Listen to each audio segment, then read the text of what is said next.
आप लोगों ने डकैती के बारे में तो सुना ही होगा, लेकिन शायद देखा नहीं होगा। चलिए मैं आपको डकैती से रूबरू कराता हूँ। जो मैं आपको बताने वाला हूँ वो देश की धरोहर पर किया गया एक डाका है, जो दिखाता है कि कैसे एक परिवार और एक पार्टी ने देश को लूटने का एक पूरा सिस्टम बना रखा था। ये कहानी है नेशनल हेराल्ड की, जिसे 1938 में आजादी की आवाज बनने के लिए शुरू किया गया था। लेकिन कैसे कांग्रेस ने इसे वॉइस ऑफ फ्रीडम को वॉइस ऑफ करप्शन बना दिया, जरा एक एक करके समझते हैं। अब देखिए, साल 2008 में नेशनल हेराल्ड बंद हो गया था। उस पर 90 करोड़ का कर्ज था। लेकिन यहाँ ध्यान दीजिए कि कंपनी भले ही बंद थी, पर उसके पास एसोसिएटेड जर्नल्स लिमिटेड यानी एजेएल के नाम पर दिल्ली, मुंबई, इंदौर, पंचकुला, लखनऊ और पटना जैसे शहरों में 2000 करोड़ के प्राइम रियल एस्टेट्स मौजूद थे। और यही वो खजाना था जिसके ऊपर कांग्रेस के टॉप लीडरशिप की नजर पड़ी हुई थी। अब इस पूरे लूट को अंजाम देने के लिए कांग्रेस ने 2010 में एक नई कंपनी बनाई, यंग इंडियन लिमिटेड, जिसे कि सेक्शन 25 के तहत नॉन प्रॉफिट दिखाया गया। दिसंबर 2010 में यंग इंडियन ने सिर्फ 50 लाख रुपए देकर एजेएल का 90 करोड़ का कर्ज अपने ऊपर ले लिया और बदले में एजेएल की 99% इक्विटी को हथिया लिया। और जो 1057 ओरिजिनल शेयर होल्डर्स थे, जो कि फ्रीडम फाइटर्स के वंशज थे, उनके हाथ में लगा सिर्फ 1%। अब इस नई कंपनी यंग इंडियन में 38% मालिकाना हक सोनिया गांधी का और 38% राहुल गांधी का, और बाकी के जो 24% है वो लेट मोतीलाल वोरा और ऑस्कर फर्नांडिस के पास, यानी कि पूरा कंट्रोल सिर्फ चंद हाथों में था। सीधा आगे बढ़ते हैं 2025 के उस डिसाइसिव फेज के ऊपर आते हैं जिसने इस पूरे लूट की पोल खोल दी। अब होता यह है कि 9 अप्रैल 2025 को ईडी ने चार्जशीट फाइल की और खुलासा किया कि सोनिया गांधी और राहुल गांधी ने 988 करोड़ रुपए की मनी लॉन्ड्रिंग की है।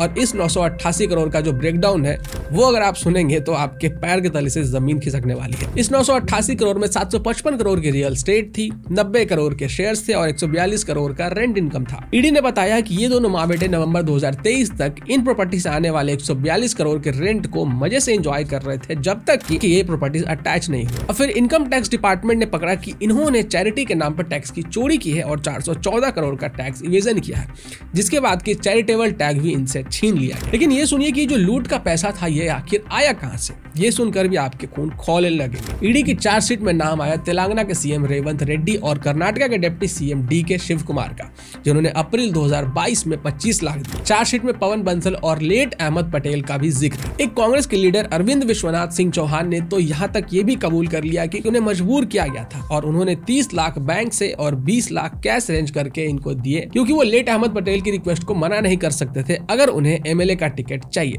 एक और शख्स राजीव गंभीर ने भी पैसे दिए ताकि उन्हें एआईसीसी में पोस्ट मिले और उनके दामाद को हिमाचल मंडी से 2019 का लोकसभा का टिकट मिल सके। तो ये किसी तरीके का डोनेशन नहीं था, बल्कि ये सीट्स के लिए पैसे का सौदा था। थोड़ा सा हम लोग आंकड़े देख लेते हैं। 2018 से 2019 में 6.9 करोड़ और 2019 से 20 में 5.05 करोड़ के डोनेशंस आए, जो कि पूरी तरह से बोगस थी। टोटल 18.12 करोड़ के फेक डोनेशन सिर्फ इसलिए दिखाए गए ताकि 27 दिसंबर 2017 के इनकम टैक्स के ऑर्डर की डिमांड को बढ़ा जा सके। और हद तो तब हो गई जब स्टेट गवर्नमेंट के खजाने को भी नहीं छोड़ा गया। अब तो जानते हैं कि हिमाचल प्रदेश की गवर्नमेंट का क्या हाल है, कैसे वो बैंक करप्ट के कगार पर पहुंच गए। हिमाचल प्रदेश में सुक्खू सरकार ने 2 साल में 2 करोड़ 34 लाख रुपए नेशनल हेराल्ड और उसके सिस्टर पेपर्स को दिए थे। अनुराग ठाकुर ने खुलासा किया था कि नॉर्म्स तोड़कर पैसे बांटे जा रहे थे। अब इसका भी थोड़ा सा ब्रेकडाउन मैं आपको दे देता हूँ। 57,90,000 रुपए नेशनल हेराल्ड को दिए गए। छोटे छोटे पेपर जैसे कि मंगल उदय को 37,692 रुपए, इंडियन प्रशासन को 20,000 रुपए और जनवक्ता को 22,050 रुपए बांटे गए, जो कि जनता के पैसे थे। झारखंड में हेमंत सोरेन की सरकार ने भी 13 अगस्त 2023 और 21 जनवरी 2024 को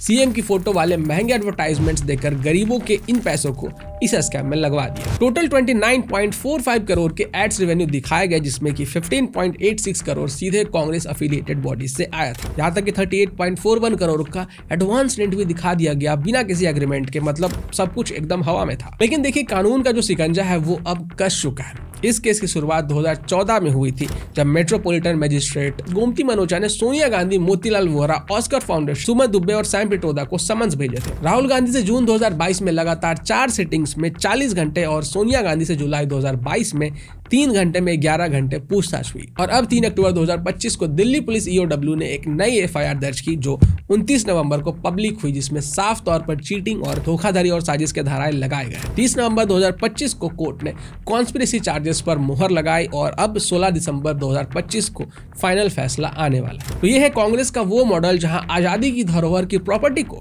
बिजनेस बनाया गया, नेताओं से वसूली की गई और सरकारी खजाने को लूट लिया गया। सिर्फ 50 लाख रुपए देकर 5,000 करोड़ के एसेट्स के ऊपर कब्जा करके देश के साथ धोखा किया गया। अब वेट है तो सिर्फ कोर्ट के फाइनल डिसीजन का। जिन लोगों ने स्वतंत्रता सेनानी के फैमिलीज तक को नहीं छोड़ा, उनके हक के पैसे खा गए, उनको और आप क्या कहेंगे? मैं तो उन लोगों को ढूंढ रहा हूं जो कमेंट सेक्शन में आकर लिखते हैं भाई कांग्रेस ने तो हमें आजादी दिलवाई